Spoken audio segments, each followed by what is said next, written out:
Time stops when I'm falling for 저희 이제 이 반헌법 행위자 열전 편찬위원회 이 팀이 작년엔 반헌법보다 더 많이 했던 게 트라우마 관련된 일들을 했습니다. 근데 그 국립국가폭력 트라우마 치유센터 건립을 위한 기초연구를 했는데 뭐 연구는 끝나고 보고서를 제출했지만 아직 진척이 되는 게 없어서 저희도 안타깝고 답답한 지경인데요. 그러니까 모든 국가폭력 사건들이 엄청난 트라우마를 남기는데 이 사건이 부마는 참 지금 얘기를 듣고 보니까 저희도 뭐 일부 뭐 조사도 하고 또 그때 정책 연구하는 과정에서 제가 가진 않았습니다만 다른 분이 가서 우리 차 박사님 인터뷰도 하고 얘기도 듣고 그랬었습니다만 지금 이런 상태입니다. 이런 상태이기 때문에 이분들이 갖고 있는 트라우마, 붙잡혀가서 고문은 고문대로 당하고 고통은 고통대로 당했지만 그 고통을 어디다가 하소연도 하지도 못하고 가족에게 얘기조차도 하지 못하고 또 입 밖에 냈다가는 주변에서 왕따를 당할 수도 있는 그런 분위기가 지속되어 왔단 말이죠. 그런 상황을 극복해야 하는데 지금 이제 피해자들이 잘 나타나지 않는다는 말씀을 해주셨는데 그래도 이제 좀 한 300여 분 발굴이 되신 분들 있지 않습니까? 그분들은 현재 어떤 트라우마를 겪고 계신지, 그러니까 이분들의 트라우마 치유를 위해서는 어떤 대책이 필요한지, 뭐 생활보상금, 진상규명, 또 책임자 처벌 이런 것도 중요하지만 또 당장 이분들이 우선 신체적인 고통을 갖고 있는 분, 정신적, 심리적 고통을 갖고 있는 분, 그런 데다가 또 이걸 들여다보면 볼수록 신체적 고통과 정신적 고통, 심리적 고통이 따로 가는 게 아니더라고요. 그렇죠. 서로 얽혀 있고, 맞습니다. 마음이 아프면 몸도 아프게 돼 있고, 몸이 아프면 마음은 또 자연히 아프게 돼 있고, 이제 이렇게 돼 있는데, 이분들의 트라우마를 치유하기 위해서 국가는, 그리고 시민사회는 어떤 역할을 해야 하는지 좀 말씀해 주시죠. 그래서 이제 저도 이제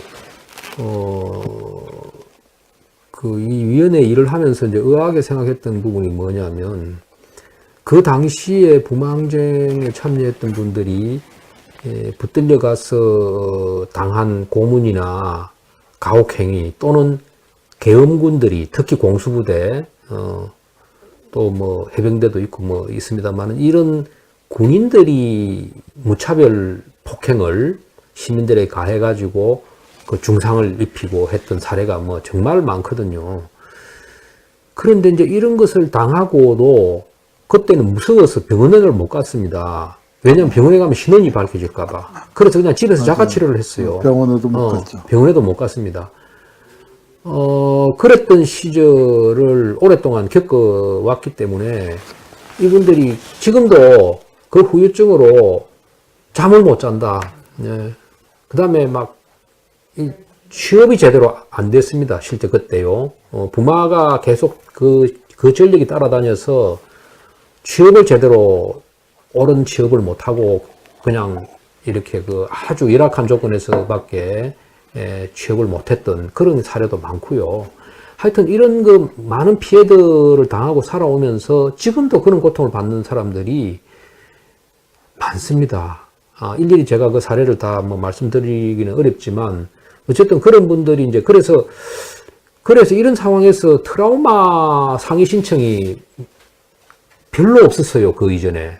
그래서 내가 이거 참 이상한 일이다라고 했는데 사실은 트라우마라고 하는 것이 병으로 이제 인식하면서 일반인들도 그 트라우마라는 게 병이라고 하는 게 인식하게 되는 게 우리 사회에서 얼마 되지 않거든요. 기껏해 한 1, 20년 됐을까요? 1, 20년요? 한 4, 5년 그렇죠. 세월호 사건 이후죠. 예, 그러다 보니까 그 이전에는 자기가 그렇게 심리적으로 시달리고 막 이렇게 고통을 받아도 그게 병이라고 생각을 안 했어요. 그걸 상이라고 생각을 못 한 거죠.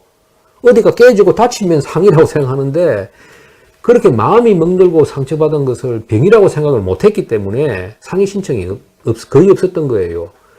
그런데 최근에 들어와서 상위 신청이 계속 늘어나기 시작하고 있습니다. 이제는 트라우마라고 하는 것이 병이라고 하는 게 점차 많이 알려지면서 이제 트라우마 신청이 막 들어오기 시작하고 있어요. 지금 우리도.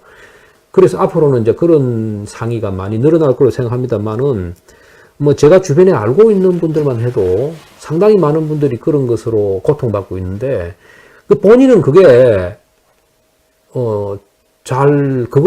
그걸 이제 병이라고 생각을 못하고, 그런데 사실은 대인관계를 굉장히 제대로 못해서 막 겪는 분들, 그 다음에 분노 조절이 안 되는 분들, 막 화가 치솟으면 그 분노 조절이 안 돼가지고, 그냥 아주 광폭한 행동을 하게 되고, 이런 분들, 그 다음에 술이나 이런 수면제를 안 먹으면 잠이 안 온다는 분들, 그 다음에 고문 받으면서 받은 조명 있죠, 조명.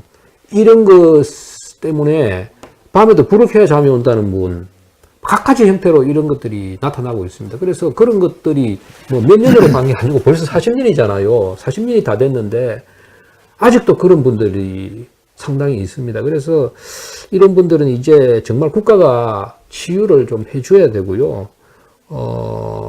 그분들, 또 그런 분들은 또 생활도 어렵죠. 왜냐하면 그런 상태에서 살다 보니까 제대로 뭐 이렇게 경제생활 하기도 어렵고요. 그러니까 거의 폐인이다시피 막 하여튼 이런 경우도 있고 아주 정말 너무 딱합니다. 그래서 이분들을 좀 우리가 뭐 법에 정한 대로 뭐 형식적인 뭐 지원금 얼마 뭐 이런 것으로서 해결될 수 있는 문제는 아니고 보다 근본적으로 좀 트라우마 치료도 하고 그분들이 정상적인 그 사회생활을 할 수 있게끔 지원하는 그런 조치가 좀 절실하게 필요합니다. 예. 아주 절절하게 말씀을 해주셨는데 저도 뭐 트라우마 관련된 뭐 좀 일들을 하게 되면서 뭐 똑같은 걸 느꼈습니다. 우리가 부모항쟁 기념해야 한다. 광주항 기념해야 한다. 그리고 한국이 민주화 운동을 통해서 지금 여기까지 왔고 우리가 그 민주주의 혜택을 누리고 있다. 이런 얘기들은 많이 하지만 근데 그러면은 민주주의 그 민주화 운동에 참여했었던 분들이 자부심을 느껴야 할 거 아닙니까? 가족들 우리 아버지가 그거 했어. 아니라 그런데 실은 광주항쟁 가족들 보면 가족이 파탄 나 있는 경우가 많고요. 간신히 유지가 되고 있어도 왼수처럼 생각해요. 그러니까 그런 것들을 너무 많이 보게 되죠. 너무 많이 보게 되는데 이분들이 적어도 우리가 이것을 뭐 기념하고 뭐 기억하고 뭐 하려면은 적어도 그 항쟁의 주인들이 그 사건으로 인한 고통을 40년이 지난 다음까지 아직까지 갖고 있다. 뭐 가장 중상을 입어서 뭐 다리가 틀렸다. 그 회복이 불가능한 장애를 입은 것이라면 또 어쩔 수 없다고 치지만 그게 아니라면 우리가 정말 이 최대한의 노력을 기울여서 그분들이 젊었을 때 자신의 행동에 대해서 자부심을 가질 수 있게. 그리고 그건 무슨 얘기냐면은 이런 불행한 일이 또다시 벌어져서는 안 되죠. 광주와 같은 일이 벌어져서는 안 되지만 만에 하나라도 어디 길 가고 있는데 지나가던 여고생이 공수부대 복장을 한 사람들에게 곤봉으로 맞고 대검으로 찔리고 있으면은 그거를 못 본 척하고 해야 하느냐 먼저 본 사람이 쫓아가서 말려야 하느냐의 그런 문제 아니겠습니까? 그렇죠. 그런데 그걸 우리가 어떤 사회에서 살기를 원하십니까? 우리 자식들은 어떤 사회에서 살아가야 할까요? 그 답은 그런 일을 몇십 년 전에 먼저 겪었던 분들이 지금 어떻게 살고 있느냐를 보면은 그 답은 당연히 나오게 되는데 그분들이 고통 겪고 있는 거 보면 유신 같은 독재가 있어도 모른 척 하는 게 맞는 거고 광주 같은 일이 있었을 때 그거 못 본 척하고 집에 가라는 식으로 지금 사회가 운영되고 있는 거거든요. 그래서 그 부분만큼은 정말로 이 위원회 같은 것들을 우리가 만들고 이걸 하는 게 저희 반헌법 행위자 열전은 가해자 부분을 조사하고 있지만 가해자 부분을 조사하는 게 저는 이건 가해자를 단죄한다는 의미도 물론 중요하겠지만 그건 이상의 의미가 있다고 생각해요. 이건 뭐냐면 피해자의 치료제예요.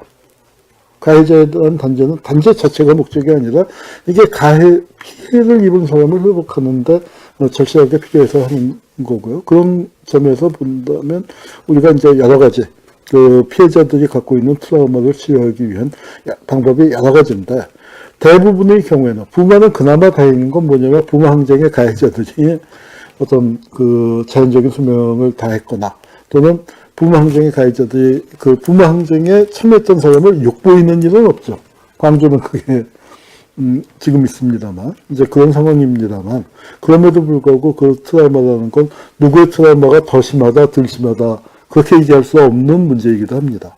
아마 그 부망쟁 쪽에서도 아마 다른 그 과거사 쪽에 트라우마 관련된 그 문제의식을 느끼는 분들이 뭐 많을 텐데, 부마 쪽에서도 그런 문제의식을 같이 힘을 합쳐서 좀 빨리 해결할 수 있으면 좋겠습니다. 자, 시간이 많이 이제 경과했는데요. 마지막으로, 그러니까 일반 시민들께 드리고 싶은 말씀, 그리고 이제 좀 덧붙이고 오늘 꼭 해야 할 얘기인데 못하셨다 하는 부분 정리해 주시죠. 예, 저는 이제 이제 일반 시민들께 말씀드리고 싶은 얘기는 방금 우리 교수님께서 말씀을 하셨다고 생각합니다. 그러니까 우리 그 역사 속에서 의로운 일을 하다가 고통받는 사람들의 고통은 정말 최소화할 수 있도록 좀 이렇게 같이 도와서 해야 된다는 그런 취지의 말씀을 이제 하셨기 때문에 그것으로서 충분하다고 생각하고요. 저는 이제 이 자리를 빌어서 그 부마항쟁에 참여했던 많은 분들, 정말 이런 위원회가 있는 줄도 모르고 이런 법이 있는 줄도 몰라서 신청하지 못하는 분들도 있을 거라고 생각합니다. 먹고 살기 바빠서, 예? 뭐 이런 게 있다는 것조차도 모르고 사는 분들도 저는 있으리라고 봅니다.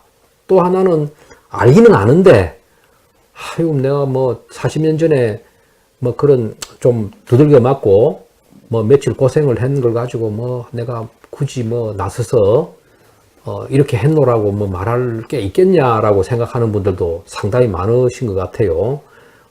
특히 이제 부산, 경남은 좀 아직까지 그 지역 분위기가 그래서 그런 생각들을 하시는 분들도 상당히 있다는 걸 저희들이 이제 알고 있는데요.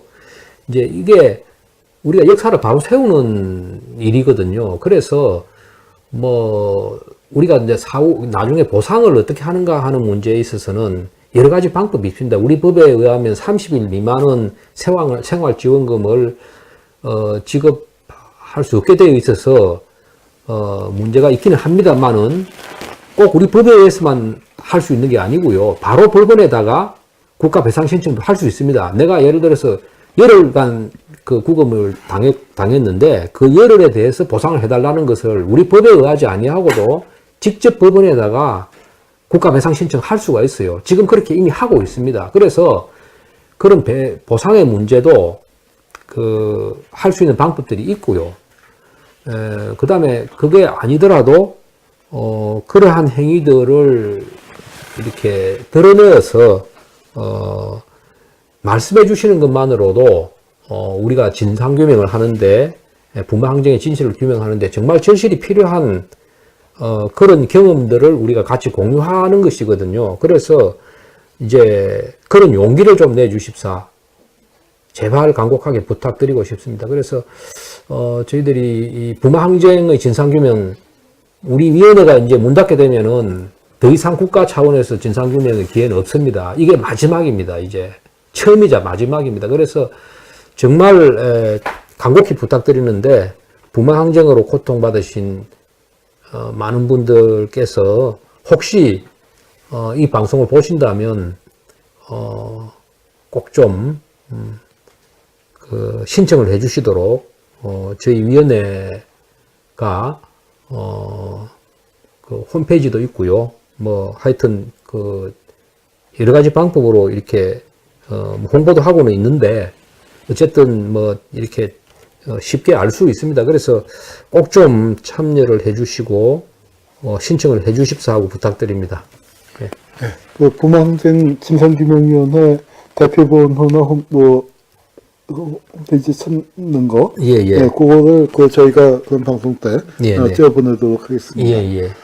올해가 부마항쟁 40주년입니다. 박정희가 그 김재규의 총탄에 맞아 그 세상을 뜬 지 40년이 된 해이고요. 그 부산의 그 시민들 그리고 청년 학생들이 부산의 거리를 뜨겁게 메꿨었던 지 40년. 부마항쟁이 없었으면은 우리가 아직도 유신이 계속됐었을지, 또는 지금도 육사 백기 출신들이 대통령하고 있을지, 모르는 그런 세월이었습니다. 그때 이 유신체제에 결정적인 타격을 가한 것이 부마항쟁이었습니다. 많이 잊혀지고 또 그 사건으로 인해서 피해를 입으신 분들이 흩어져서 지금 찾을 길이 없는 분들이 많은데, 지금 이제 차성원 의원께서 이 간곡하게 그 호소하신 것처럼 그분들이 나와서 연락을 해주시기를 부탁드립니다. 그리고 우리 청취자 여러분, 구독자 여러분들께서도 주변에 혹시 그런 분들 계시면 잘 모르실 수도 있을 겁니다. 그분들이 말씀을 안 하시기 때문에. 그래서 그 주변에 좀 눈을 밝혀서 찾아보시고, 또 주위에다가 이 부마항쟁이라는 정말 중요했었던 역사적인 사건이 40주년이 다가오고 있다. 지금 이제 딱 석 달쯤 남았죠. 그 석 달 그 정도 후에 우리가 정말 중요한 역사적인 사건을 겪게 되는데, 우리나라 역사 너무 사건이 많아요. 몇십 주년이 많긴 하지만 부마항쟁 40주년만큼은 꼭 좀 기억했으면 좋겠습니다. 오늘 Time stops when I'm falling for you.